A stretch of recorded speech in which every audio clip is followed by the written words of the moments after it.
I want to cover another point, or a couple of points. I talked about my last videos about time and space, and I said that time can exist without space, and space can exist without time. When space can exist without time, we can understand that more easily, because you can have a three-dimensional world that's frozen, that nothing moves. It's like a black hole, except that it's structured, and nothing's going to move. Nothing can move in such a situation. It's like a picture, a sculpture, if you will, of all existence. It's a space, but it has no time.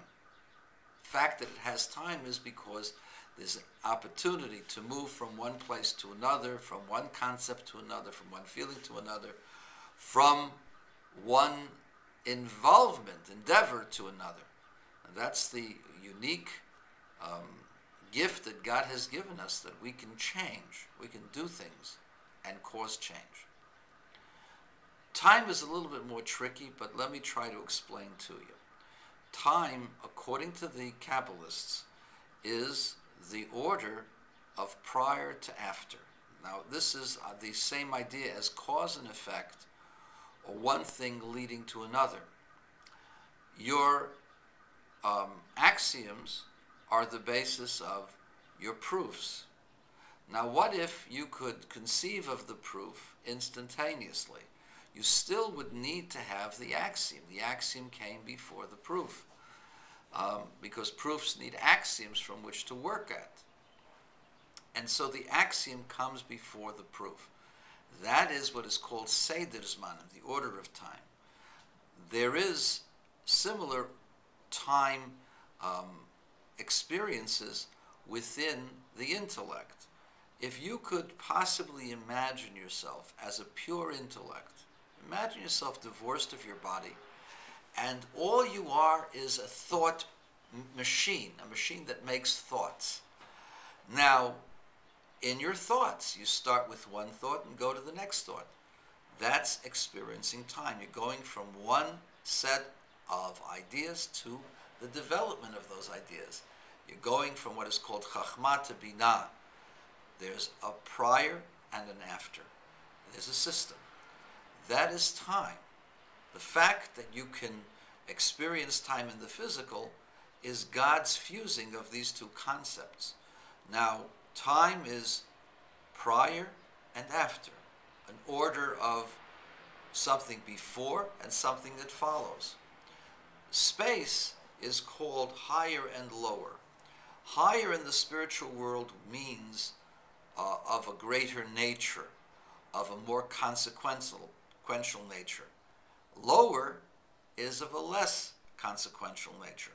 Now, does this automatically mean that there's a time? The answer is no.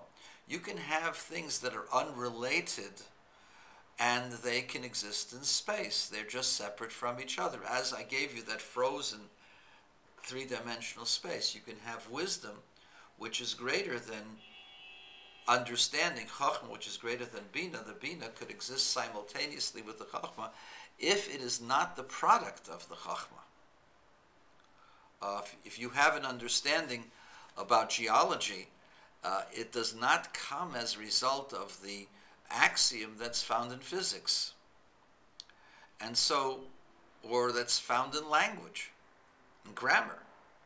So you have a Binah that's unrelated to a Chachma, and they can exist simultaneously, but they would be higher and lower. The creative idea is of a higher nature than the lower idea. And so that is the basis of space, that there are higher and lower kinds of existences, and they can be in existence simultaneously. The only time you have time and space is if there is a connection between the various components of space, that you can go from one space to another. And the time is also then connected to the space, that the prior can express itself in an after, in a different body, in a different realm, in a different area. And so time is connected to space, and space is connected to time. And the two ideas are separate. Now, with regards to my video regarding atheists' nightmare, Professor Hawking said that Michelson-Morley showed that there's absolutely no difference between light that travels to the side or goes for or against the stream of ether of the movement of space. Now that's not true. Consistently, there was a deviation of between 4 and 7, or anywhere between a half a kilometer per second to 7.5 kilometers per second. Those measurements were done millions of times, and all of the objections as to why there would be a deviance were all accounted for, and still there's a separation. Now, I'm not saying that there exists an ether which causes waves. That's not true. But I am saying that the Sefer Yetzirah says clearly that space is an existent outside of mass or material. The source, according to the Kabbalah, for material is the sphere of Malchut, and those who are familiar with Kabbalah know that the source of space are the Sheish Midot, or Ze'er Anpin, the 6 elements of emotion, of the divine emotion, which cause the differences in direction in the physical world. Time comes from Chachma Binah, wisdom, understanding, and that axis is higher than the 6 Midot, which cause space. So therefore you have, according to the Kabbalah of the Sefer Yetzirah, you have time existent before space. The two concepts are possibly separated from each other. The fact that God put them together through the sphere of Malchut is part of the creative process, that God wanted there to be space-time. But God also has a 5th dimension, which is good and evil. Good being the holy, the spiritual, the source of things. The evil being the material, the mass. Mass is not evil, but it means it is evil in the sense that it is distant from God. It's removed from godliness. The more crass we are, the more materialistic we are, the more we're removed from the source.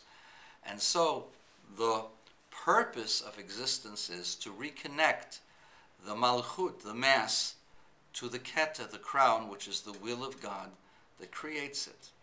To reconnect the world to the Creator. We're not separate from God. You and I, Brian, are created by the same Creator every moment. And I know you're saying, well, wonder for evolution. We've evolved as intelligent beings. And I say, God made it that way.